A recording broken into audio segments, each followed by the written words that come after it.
गाजराची वडी करायला घेऊया। गॅसवर पॅन तापत ठेवला आहे, त्याच्यामध्ये 1 चमचा साजूक तूप टाक। तूप गरम झालं आहे, गाजराचा किस टाकूया। मीडियम गॅसवर 2 ते 3 मिनटं गाजर छान परतवून घेतले। याच्यामध्ये अर्धी वाटी दूध टाकूया, मिक्स करून घेऊया। सर्व छान मिक्स करून घेतले। याच्यावर झाकण ठेवते। मंद गॅसवर 4 ते 5 मिनटं गाजर शिजवून घेऊया।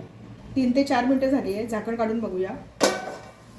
गाजराला छान वाफ आली आहे, गाजर छान शिजले। मध्ये अर्धी वाटी मिल्क पावडर टाकूया, मिक्स करून घेऊया।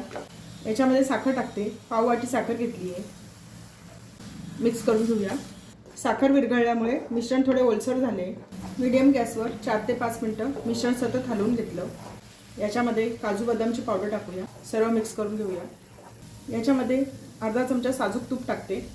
मंद गॅसवर याचा गोळा होईपर्यंत परतवत राहायचं। मंद गॅसवर 4 ते 5 मिनटं मिश्रण छान परतून घेतले आहे। मिश्रणाचा छान गोळा झाला आहे। आता मी गॅस बंद करते। हे मिश्रण आपण एका ताटात काढून घेऊया। ज्या ताटात किंवा ट्रेमध्ये आपल्याला वडी सेट करायची आहे त्याला तूप लावून घ्यायचं। तुपाच्या ऐवजी तुम्ही तेल लावू शकता।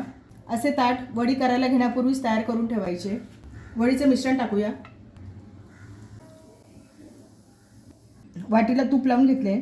सर्व मिश्रण एकसारखं करून घेऊया। मिश्रण सर्व बाजूने एकसारखं पसरून घेतले।